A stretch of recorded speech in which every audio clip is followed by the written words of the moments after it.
is Inguna Lukashevitsa. So my name is Estrid. I'm from Jõgeva.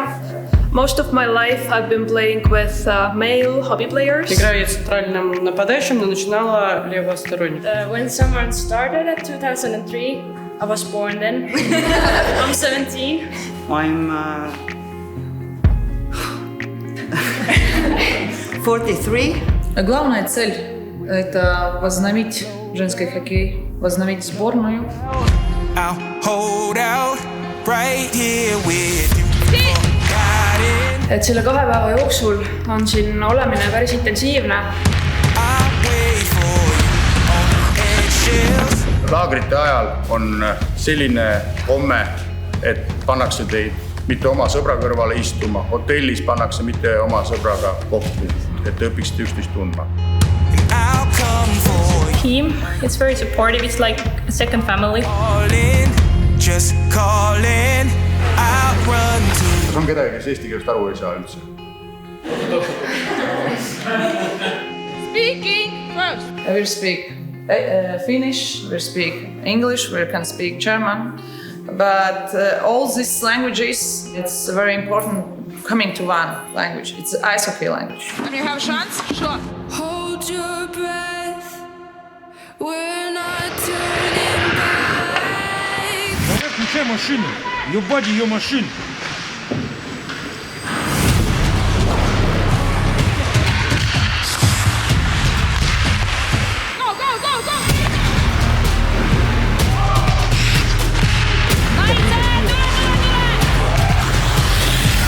Тут как раз показываются эти тонкие черты женщины, когда она может быть очень сильная на поле на хоккейном и прийти домой, быть любящей матерью. И это красиво. Вот это надо показать.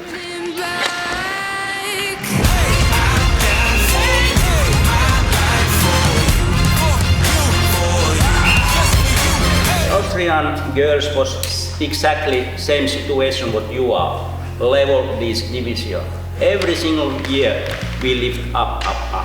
We do same what we did in Austria.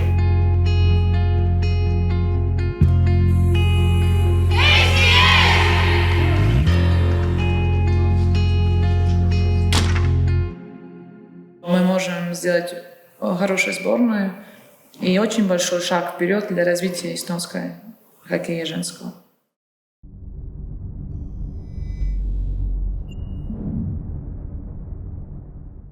Tere, et täna on meil järjekordne podcast ja täna on meil siis külast Triinu, kes on siis mänginud võrkpalli, tegelenud tuletõrjespordiga ja praegust osaleb siis Eesti hoki naistekoondise juures ka ja ta on käinud muusikakoolis, õppinud seal viiulit ja klaverid ja on aidanud noortekeskusel erinevad üritusi ka korraldada ja üks viimane selline suurem üritus oli spordikonverentsi korraldamine, mis toimus meil siis, ma arvan, mingi 1,5 aastat tagasi Rahvamajas. Et tere, Triinu! Tervist! Alustuseks küsingi seda, et sa oled päris palju erinevad spordialasid teinud, et mis spordialadega sina tegelenud oled üldse? Need, mis ma lugesin, need ongi või? Tegelikult olen veel kergejõustikut mingi aeg teinud, aga üldiselt jah, need tegelikult olen jääpalliga mänginud ja jääpalliga olen ka käinud MM-il ja jäime 7. Nii et. Aga kus see spordihuvi on tekkinud? No isa on olnud kogu aeg selline sportlik ja siis ei olegi muud midagi, et pead ise ka tegema. Ja siis ma mõtlen seda, et kui praegu kuulen jääpall, siis tuletõrjesport, hoki, siis need ei ole sellist tavalised spordialad, et kõik on natuke teistsugused, et kuidas nii on näinud siis? No neid kuidagi on sattunud just juhuseti ja siis sa võtad sellest õllekarjast kinni ja nii need tulevadki. Ja kusjuures need ongi põnevamad, mitte et ma ei mängi lihtsalt jalgpalli, vaid võtadki mingi teise ala ja see ongi teistmoodi ja see on põnev ja see pakubki seda pinget ja... Seda tuletõrjesporti, kui kaua sa seda tegid? 2014. aastast, et siis oli mul esimene võistlus. ja see tuli ka sellest, kui siin Norteka juures oli see tutvustav päev ja siis kutsuti võistlema ja nüüd olen siiani tegelenud sellega, nii et. Aga Aivar küll aktiivselt enam sellega ei tegele, aga siis seda tuletõrjesporti ikkagi Eestis sina teed, jah? Jah, noh, ta üritab mulle neid üle anda mööda. Kuigi ta on lubanud, et ta ikkagi tuleb meiega trenni tegema, et ta ei jäta päris nii, et selles mõttes, et ära ta ei kao. Aga et jah, et ta enam nii aktiivselt ei tegele sellega. Aga mis asi see jääpall siis on? No jääpall on nagu jäähoki ja jalgpalli kokku pandud siuke mäng. Mängitakse siis jalgpalli suurusel jääväljakul ja põhimõtteliselt on jalgpalli reeglid, et sul on seal nii-öelda penalti, suluseisud, nii-öelda need nurgalöögid. Et põhimõtteliselt jalgpalli reeglitega, aga sa mängid väikse siukse palliga ja on kepid. Neid võib siis nagu sellised nii-öelda jottkujulised kepid, millega lüüakse. Eks see on natuke selline maahokilaadne asi. Yeah. Okay. Et huvitav. Ja kuidas siis hokini? Siin vist ei olnud varianti, et...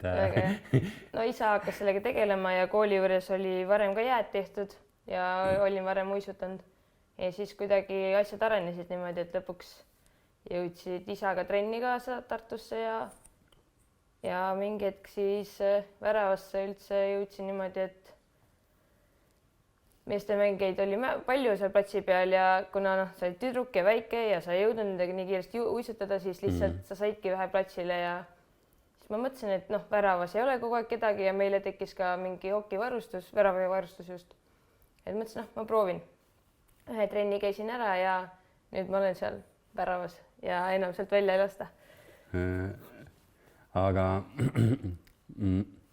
selline, mis see tavaline selline arvamus on, mis käib kokku selle hokei mängimisega, et... No arvatakse väga palju, et see on hästi selline vägivaldne spordiala, kuid see on tõesti müüt, sest tänapäeval enam ei ole seda, et kellelgi on hambad väljas või keegi sõidetakse nii sodiks. Kindlasti on õnnetusi ja traumasid, mis tekivad spordiga, et seda ei saa nagu vältida, aga me oleme pealast jalad allani tegelikult kaitsmetega kaetud ja meil juhtub vähem õnnetusi kui tegelikult jalgpallis näiteks. Ja tegelikult on ka reeglid on sellised, et sa ei tohi teisele haiget teha. Jah, NHL-is näiteks lubatakse rohkem kehamängu, aga meil siin Eestis ei ole see lubatud näiteks. Nii et ei ole üldse vägivaldne ja hambad ka on mängijatel suus. Ma vaatasin seda lühikest Hooandja videot ka, mis see dokumentaalfilm seal oli. Ja siis seal Inguna Lukaševitš, kes on siis see naistekoondise treener, ta ütles seal minu arust nii hästi, et olla jääl tugev ja samas kodus armastav ema, see näitab naise delikaatset külge, see on imeilus ja märkamist väärt, et tegelikult minu arust on ka see selline äge, et see tundub selline jõuline spordiala, aga siis kui naised ka veel mängivad, et siis tundub, et kas nad endale haiget ei tee, aga samas kõik need inimesed on ju toredad ja inimesed, et nad ei ole mingid jõkrutsejad kodus. Ei olegi. See ongi see koht, kus sa saad nagu välja elada kõik muud pinged. Ja ometigi hokis ka ei ole see, et sa lähed kelleliga lööd kepiga vastu pead või midagi, et sellist asja tegelikult ei ole, et see ongi see, et sa saad sealt seda adrenaliini ja kõik pinged nii-öelda välja mängida. Aga mis sa arvad, miks sina hokid mängid? Mina selle tunde pärast, mis see tekitab siuke adrenaliin ja eriti see, et kogu aeg tuleb see tunne, et sa tahad veel ja veel ja veel nagu järjest paremaks saada. Et alguses sa oled küll, et läheb mingi aeg kehvasti ja sa ei taha enam seda, sest kogu aeg on kehvasti ja sa tunned ennast halvasti, sest mingi progressi ei ole, aga samas, kui see periood möödub, siis on jälle, sa hakkad seda nautima. Sest tegelikult hoki on raske ala, eriti alguses, kui sa pead uisutama õppima. Aga kui sa mingid need põhiteadmised saad selgeks, siis tegelikult sa enam ei mõtle sellele ja siis sa hakkadki mängima juba nagu lõbu pärast ja see, et sa saad lihtsalt mängida, mitte sa ei mõtle, et ma nüüd pean uisutama või et kuidas ma nüüd seda litrit viskad, sa lähed ja teed, sest see on sul juba lihastes sees. aga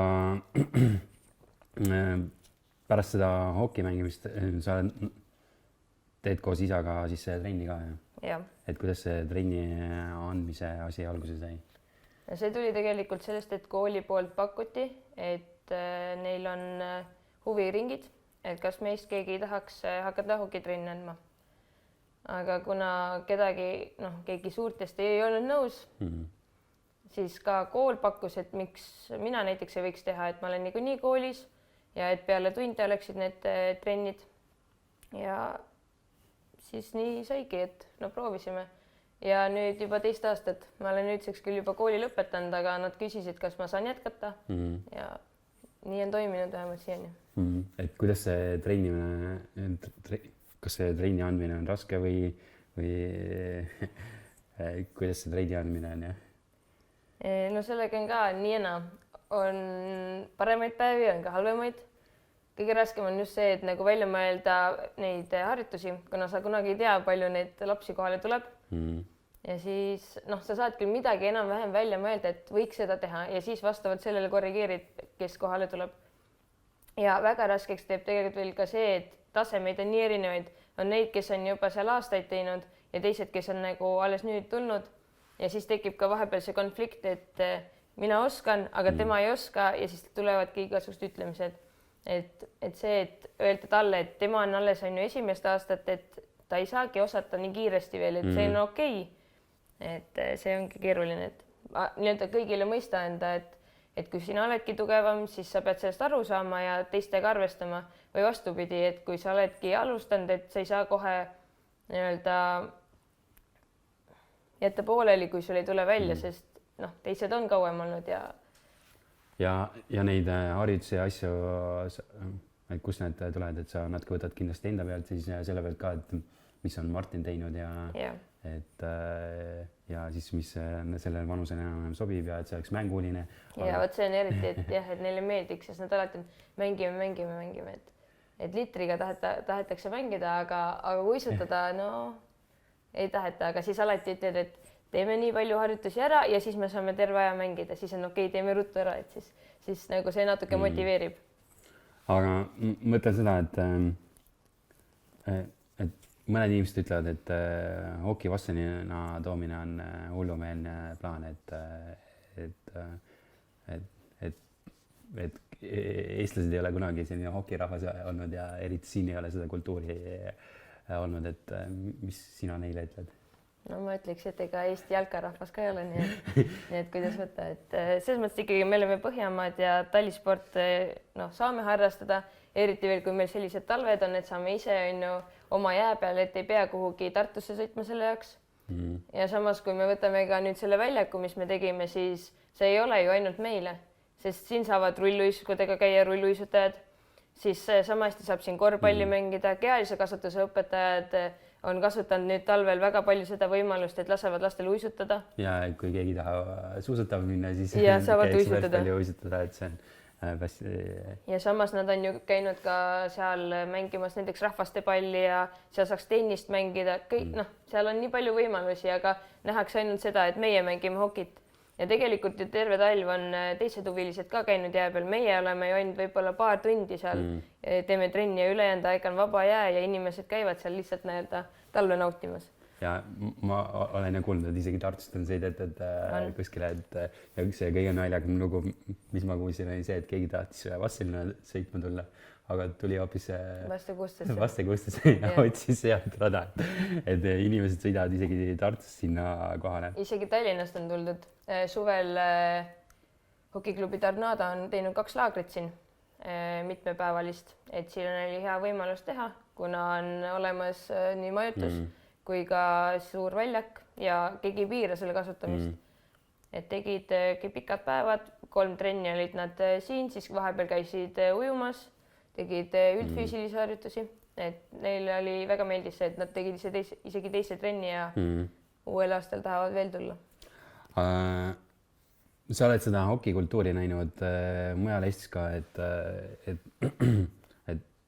mõtlengi seda, et kuidas see, ja mul endal on ka Tallinnas üks tuttav pere, kes juba, ma arvan, 3-aastaselt pani lapse uiskude peale ja nende peres on see hoki sees, et ja siis mul ongi tunne, et enamus inimesi ei ole seda hoki, just seda kultuuri näinud, et ja sina oled, et sa võiksid natukene sellest ka rääkida, et mis sa arvad, milline see nendes kohtades on, kus hoki on nagu Eesti spordiala?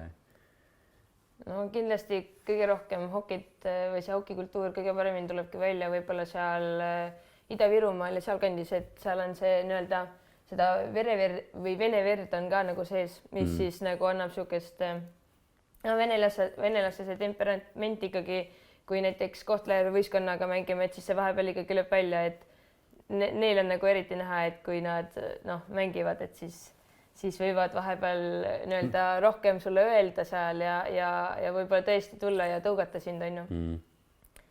Aga ütleme nii, et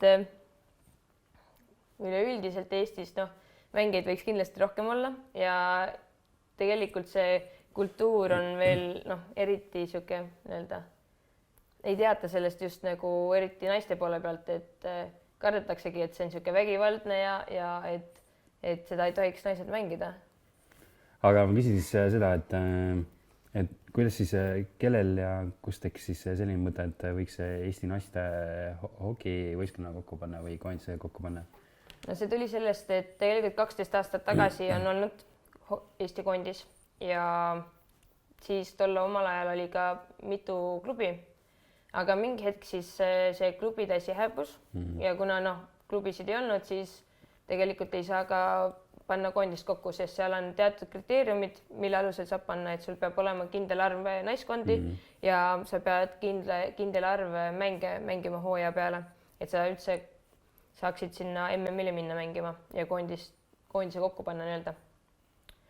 Ja kuna vahepeal siis naiste nii-öelda klubisid Eestis nagu ei olnud, need naised, kes nagu on pidevalt mänginud, nemad siis mängisid nii-öelda meestega, siis alates 2018. aastast siis hakkasid jälle klubid pead tõstma nii-öelda ja nüüdseks on juba 5 klubi, kuigi sel aastal on üks ühistiim, aga see nagu ei nii-öelda loe, et ja kuna meil saame nii-öelda need mängud mängitud, lihtsalt me mängime nüüd selle võrra rohkem mänge, et oleks see kindel arv, et siis tuligi, et võiks nagu uuesti proovida. Ja siis need treenerid on, kes need treenerid on? Ma vaatasin sealt lühikesed dokumentaalvideost, et see peatreener on lätlane üldse. Ja, ta on naiste treener Lätis, väga mainekas, teeb erinevaid treeninglaagreid. Meie Eesti naised on tegelikult mitu korda tema laagris käinud ja ilmselt ka sellest ta valiti meile nii-öelda peatreeneriks. Ta on väga tore ja püüab alati kõiki mõista ja samas see, et ta on nüüd välismaalane, see nagu ei, alguses see kuidagi hirmutas, et issand, et kuidas siis nagu hakkab olema, aga tegelikult see üldse ei mängi rolli. Samas teine nii-öelda väravahtide siis treener ja abitreener on meil soomlane ja temaga ka, et ta on väga, samamoodi väga tore, et tema on ka meil nii-öelda füsioterapeut ja ka nii-öelda arsti poole pealt, et aitab ka selle poole pealt. Ja üks nii-öelda abitreener võetakse veel ja see on siis nii-öelda Eestist, et iga klubi sai esitada siis nii-öelda mängijad ja ka treenerid, kui nad soovisid. Ja siis ongi nüüd Tallinna 2 treeneri vahel on valik, aga selle siis valibki peatreener, kes siis temaga nii-öelda kõige rohkem kokku sobib. Ja kes need, ma vaatasin, et seal oli väga kirju seltskond on selles naistekondises, et vanuse või rahvuse ja kõige poolest on seal väga kirju seltskond koos, et kes sinna koondisesse kuuluvad siis? No tegelikult päris kindlalt veel ei tea seda, kuna me kõik oleme tegelikult veel kandidaadid ja kuna seda koondise või tähendab MM-i on nii palju edasi lükatud, siis see ongi see, et nüüd ei ole päris kindel, kes veel saab, aga enamus juba ikka loodavad. praegult kohale on kutsuti kohale üle 33 mängija, ehk siis kaasa võetakse 20 platsimängijat ja 2 väravahti. Ja meil on seal nii vene temperamenti kui ka siit lõunanaabrite poolt nii-öelda juuri, kellel on kuigi tegelikult kõik, kes koondis mängivad, peavad olema Eesti kodakondsusega, sest muidu pole see lihtsalt võimalik. Või siis peab olema nii-öelda tehtud see kodakondsuseksam. Nojah, ikkagi peab kodakondsus saama. Sest meil klubis on Leedu passiga mängija, ja me esitasime ta nii-öelda ka kandidaadiks, aga ta jäi välja sellepärast, et ta on küll piisavalt kaua Eestis elanud ja tegelikult ta räägib, ta on kogu oma elu siin elanud ja õppinud. 3-aastaselt vist tuli juba siia ära. Aga selleks, et ta saaks nüüd koondisega mängida, ta peab tegema selle kodakondsuseksami, aga siis see tähendabki, et sa pead tegema kõik need kultuurieksamid ja eesti keele eksamid veel uuesti, kuigi ta on gümnaasiumid ja kõik asjad siin lõpetanud ja eesti keelt räägib ja mingit probleemi ei ole. Aga ja siis see hooaine video, mille jaoks siis seal seda raha kogutakse? Raha kogutakse siis nüüd selle jaoks, et me saaksime teha võimalikult palju laagreid enne MM-i ja me soovime osaleda Balti liigas, mis oleks siis väga hea nii-öelda ettevalmistav programm siis meie nii-öelda MM-ili minekuks, et me saaksime ikkagi seda mängukogemust ka koos, sest me küll mängime igas nii-öelda võistkonnas eraldi, aga see, et me nüüd saaksime kõik ühiselt mängida ja suudaksime kõik koos mängida ja kes kellega sobiks just kõige paremini, siis selleks olekski vaja nii-öelda neid mänge, et kus me õpiks üksteist tundma. Ja see Balti liiga olekski siis väga hea nagu variant ja samuti nii-öelda need laagrid, mida on vaja teha, kuna see ikkagi ühe laagri maksumus on ikkagi üle paari tuhande euro. Aga ma arvan, nüüd võiks vaadata sinna kotti ja vaadata, millest see varustus koosneb, et kui kaitstud see hokimängija siis ikkagi on ja et ma tõstan selle laua hästi ära ja siis me võiksime vaadata siia koti sisse, et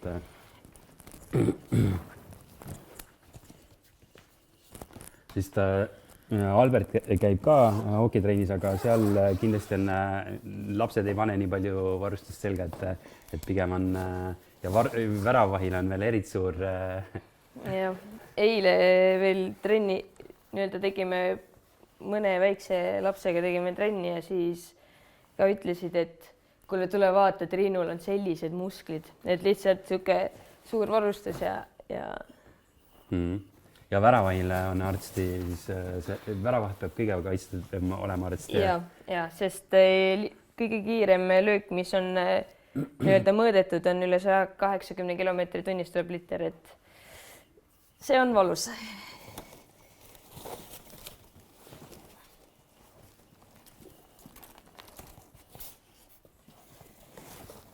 Kindlasti peavad olema uisud, ilma nendeta ei saa, siis alustame siis kõige esimestest kihtidest. Kuigi tundub, et väravaht võiks ju ilma uiskudeta ka olla ja Ei, varvastele saab valus.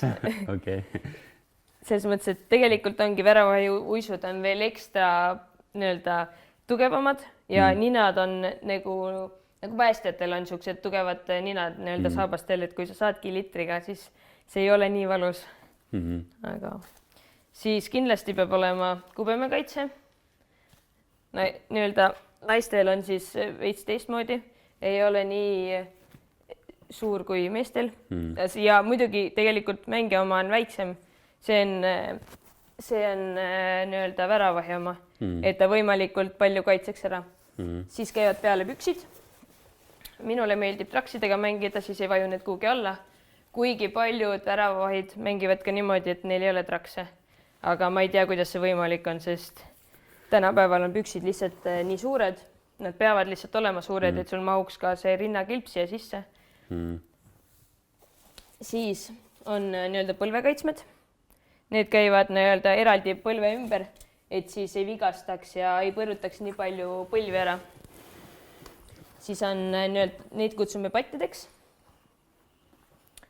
Need siis, nendega siis saab liitrit tõrjuda. Jalg käib siis siia sisse. Kas siis rihmade või krõpsudega käib see ümber jala ja siis sa lihtsalt libistad sellega mööda jäädet. Siis mina kannan veel sellist kaelakaitset. Mõni kannab lihtsalt väikest kaelakaitset, mis on ainult ümber kaela. Aga kuna ma ikkagi mängin ka meestega, siis mida rohkem mul on kaitsmeid, seda julgem on ja saab ka vähem valus. Nii et siis on selline suurem, et ta kaitseb ka eest rohkem tervet rinda. Siis tuleb järgmisena rinnakilp. Ja siin on käed, on ilusti kaitstud, et mitte ükski koht, igal pool, kus on kuskil liite koht, on mingi kaitse veel peal, et ei oleks seda, et kuskilt vahelt tuleks liitrilöök, kuigi seda ikkagi juhtub. Siis tavaliselt selja peal ei ole eriti kaitset. On, mingi küll on, aga tavaliselt ei kaitsta seljaga ja väravavahile ka näiteks ei lööda. Kui sa ikkagi näed, et ta on seljaga, siis üldjuhul ei lööda niimoodi, kui see on võimalik näiteks seda mitte teha. Siis on vaja kindeid, millega liitrit kinni püüda. See on blokker, millega blokeeritakse tõrje ära. Sellega liitrit kinni püüda ei saa, sest teisel pool on lihtsalt kinnas. Siin, kui selle poolega püüad, siis saad väga valus. Ja samas sa ei saa ka sellega püüda, sest sul on käes kepp. Nii, siis on kottkinnas, just sellepärast kottkinnas, et siia saab sisse. See on nagu siuke võrk, kott, kuhu saab liitri kinni püüda. Ja siis see võrkkinnas on selles käes, mis on su tugevam käsi või on ikkagi kindlas käes? Selles mõttes, et mind peetakse väärakaks väravvahiks, kui nii öelda. Sellepärast, et mina mängin vastaspoolega. Tavaliselt üldjuhul on levinud see, et väravvaht kannab kottkinnast vasakus käes ja paremas käes on kepp. Aga kuna mina platsi peal juba mängisin niimoodi, et mul oli niipidi parema käe see kepp, siis ma ka võtsin selle järgi endale väravvahi varustuse. Ja ma ei ole tegelikult kunagi proovinud vastupidi nagu mängida. Kuigi see võib olla, oleks olnud isegi lihtsam, aga ma olen nii juba ära õppinud ja ei ole mõtet ümber õppida. Ja samas, miks ma nii valisin, siis ma mõtlesin ka seda, et parem käsi on mul tugevam, et äkki mul on siis lihtsam kinni püüda. Aga samas vahepeal harjutades olen tundnud, et võib-olla parema käega oleks, kuna kepp on ikkagi raske, siis kepi liitrit ära lükata kepiga oleks võib-olla parema käega olnud kergem. Aga enam pole mõtet hakata proovima ka, sest see on juba nii sisse ära harjunud. Ja siis on kiiver. Mina olen kiivrile lisanud veel lisa, see on ka kaelakaitse. Et kui tulebki löök, siis käib alguses siia vastu seda plastikut ja ta ei tule sulle kohe vastu rinda või vastu kaela. Kuigi see ka alati kaitse olen saanud paar korda ise, et on tulnud ja löönud täpselt niimoodi, et lööb selle plastiku ülesse ja saad ikkagi vastu kaela. Aga selleks on ka jälle, kui see on kogu varustus, siis ei ole nii hull. Siis noored ja naised peavad kandma seda võret, kus on rohkem nägu kaetud. Mehed võivad kanda siis suuremate aukudega kiivrit. Aga seal on jälle oht, et kui ikkagi liiter kõvasti lüüakse, siis see jääb lihtsalt sulle siia kinni. Et on ka juhtumeid, kus ongi väravvaht saanud vastu silma ja silm on sinine, sest lihtsalt tuleb nii suure hooga see liiter, et saab vastu nägu. Aga rohkem osadel kiivritel on vist klaasid ka, et see on pigem mängijatel. Ja, see on pigem mängijatel. Väravvahtidele tavaliselt ei lasta neid panna. Aga jah, platsimängijad saavad siis ka valida. Naised ja noored peavad jällegi kandma seda võret. Nemad ei tohi mängida ainult klaasiga. mehed võivad ka mängida ainult klaasiga, aga see on ka ainult nende valik, et kas nad tahavad laiemat, kitsamat, mõni kannab sellist, et katab sul nina ära, mõni kannab ainult, et silma kataks. Ja kui nad kannavad nii-öelda seda visiiriga kiivrit, siis neil peavad olema hambakaitsmed ka, mis käivad siis suu nagu poksjatel. Et siis kui saavadki vastu nägu, siis nii-öelda ei tule ükski hammas lahti, sest ta ei põruta ära oma suud.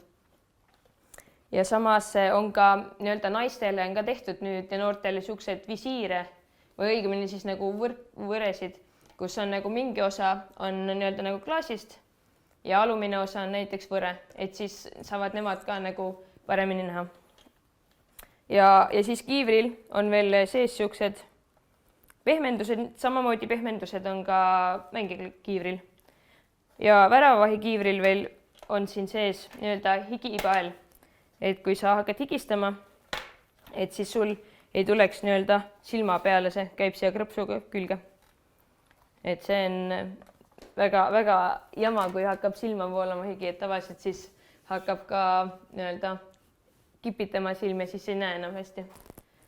Ja siis on kepid.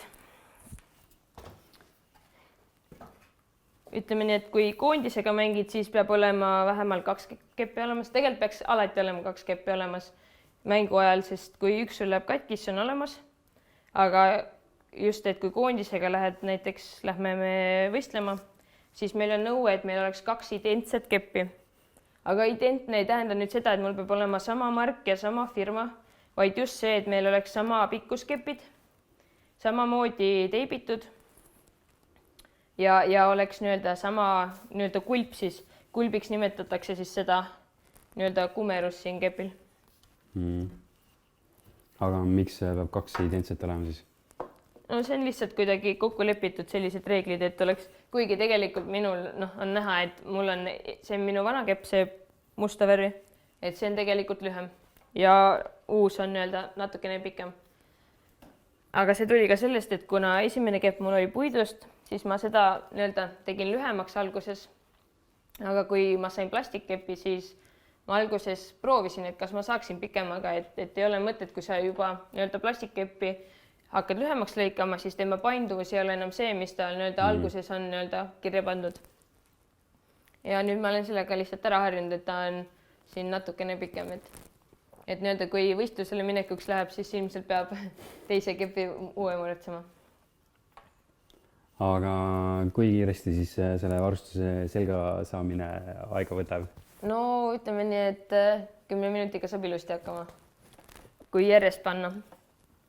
Et vahepeal riietusruumis ei jutusta ja tegelikult 10 minutiga saab täitsa niimoodi, et alusriided ära vahetatud ja isegi kaitsmed selga, et kuigi mängijad, meil oli vahepeal oli siin Eestis üks challenge, et võeti aega, et kui kiiresti sa paned enda kaitsmed selga.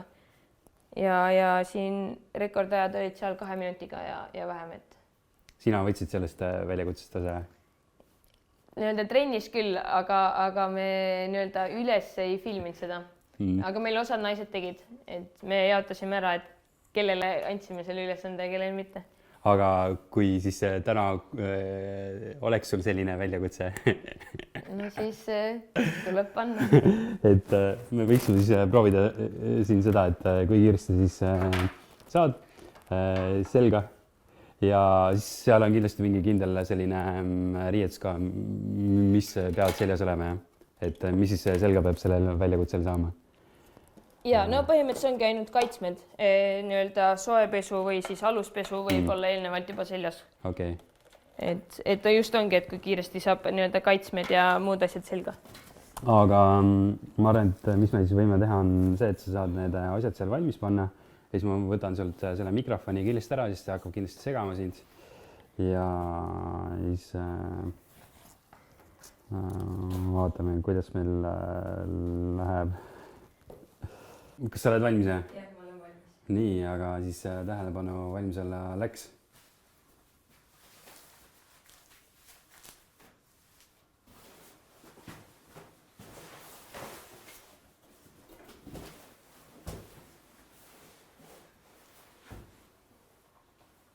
– 15 sekundit. Uisud peab ka jalga saama, jah?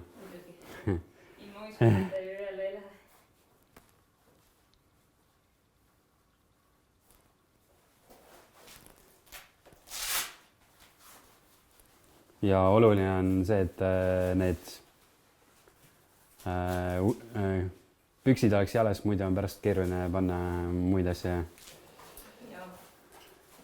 Enne mängu kusjuures on oluline, et käid enne vetsus ära, kui hakkad endale kaitsmeid selga panema, sest teised mängijad saavad küll minna koos varustusega ja lükata lihtsalt püksid jalast ära, aga minul see ei õnnestu, sest püksid lihtsalt ei lähe allapoole, kui sul on padjad ka jalas. Kuigi on võimalik. Nii, sul on minut 16.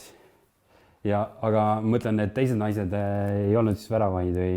Ei, sest väravai varustusega läheb tsipa kauem aega, ma arvan. No neil tavaliselt on see ka, et kui on nüüd oma varustus, siis näiteks need põlvekaitsmed ja küünanuki kaitsmed, need saab lihtsalt lükata nii-öelda kätte, et sa ei pea enam neid krõpse lahti tegema. Et neid on võimalik ka jätta nii-öelda krõpsud kinni.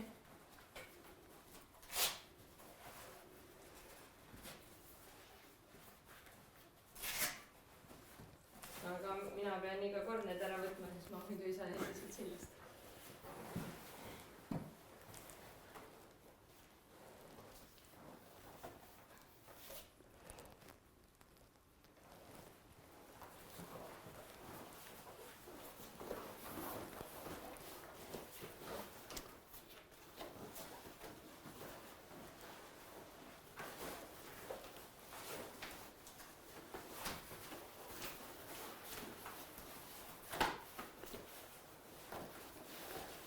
Mõtlesingi, et kuhu sa need traksid paned, aga sa paned siis nende kaitsvate peale.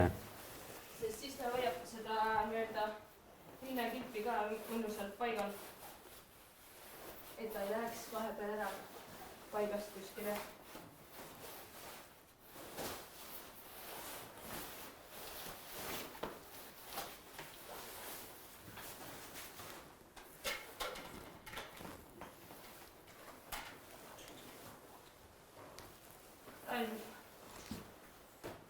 Nii, ütleme nii, et said natkene alla 3 minutit, mina panin selle kinni 3 minutiga, aga ma arvan, et siis sa said natkene selline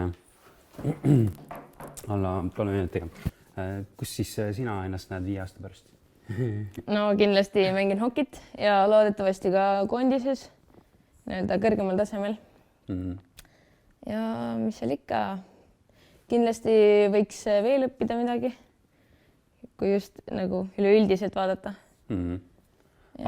Võib-olla ka nii-öelda tulevad mõned mingid võimalused, kui seal rahvusvahelisel arennil saad ära käia, et siis mine sa tea.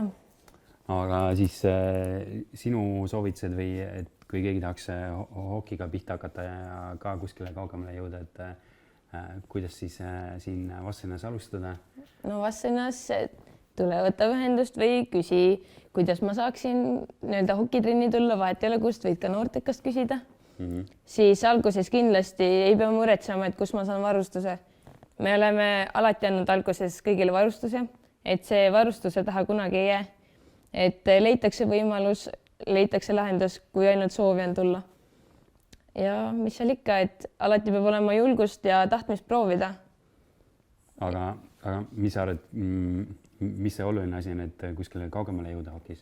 Ja kas Vastsõnast on üldse võimalik kuskile kaugemale jõuda? Kindlasti on võimalik Vastsõnast kaugemale jõuda. Näiteks võtamegi selle Tartu mängija Kristi Šaškina, kes tänaseks on Venemaa noortekoondisega maailmameister.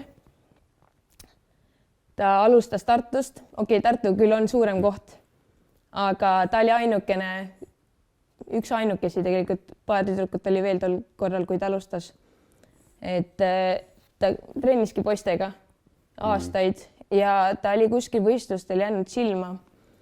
Ja kuna tal nii-öelda oli 2 kodakondsust, nii Eesti kui Venemaa oma, siis teda kutsuti Venemaal alguses klubisse nii-öelda katsetele.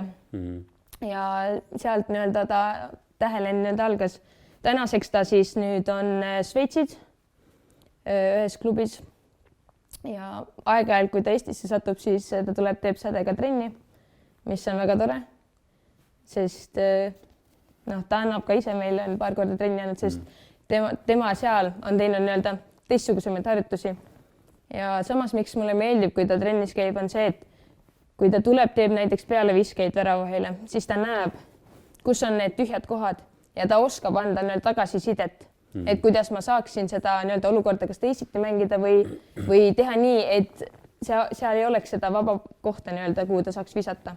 Sest noh, meil tegelikult mängijad ei suuda, ta tuleb viskab, aga ta ei suuda nii-öelda jälgida seda, et kus on minu lauk, et ta ei suuda mulle nii-öelda sellist tagasisidet anda, nagu Kristi on suutnud. Ja mõtlen seda ka, et kui vaadata su venda, et noh, see ei ole takistuseks ju, et ma olen vastelinast, et ma tegelikult saan teistes võistkondades mängida ja noh, isegi on võimalik mingites laagrites asjades käia. No muidugi peavadki olema selles mõttes, et on ka, kui kodus on toetused, siis on nii-öelda kergem, et kui võttagi oma venda, siis noh, see, et ta seal kajakaga mängib, see ongi sellest, et me oleme viitsinud teda viia, et isa on sõidutanud teda. Sama on ka minuga, sest alguses nüüdseks on mul omal load ja sõidad ise sinna trenni Tartusse. Aga varem oli see, et see oli isale kohustus, et ta pidi tulema minuga kaasa ja olemagi see aeg nii-öelda Tartus ja ootama, kuni minu saab trenn läbi. Et väga palju ongi see, et perekonnatoetus, et kui sa tahad kaugele jõuda, et siis on vaja sul seda ka, et keegi toetaks sind ja kui ongi raske, siis keegi on sulle olemas, et ja samas sa pead olema ka ise nii-öelda püüdlik ja seadma endale eesmärgid, mille poole siis püüelda ja et järjest edasi jõuda. Ja kui sa oled töökas, siis on kõik võimalik. Triinu, aitäh, et sa tulid hokist rääkima ja loodame, et sa siis jõuad hokis kaugele ja teised plaanid lähevad ka siis täide. Ja siis meie jätkame nende podcastide tegemisega, et meil on siin pidevalt siis keegi uus külas ja kui on soovi mingi kindla inimesega, et kui te soovite, et me mingi kindla inimesega teeksime intervjuud, siis kirjuta sinna Facebooki või siis YouTube'i kommentaaridesse ja siis me proovime nende inimestega siis intervjuusid teha. Aga aitäh sulle!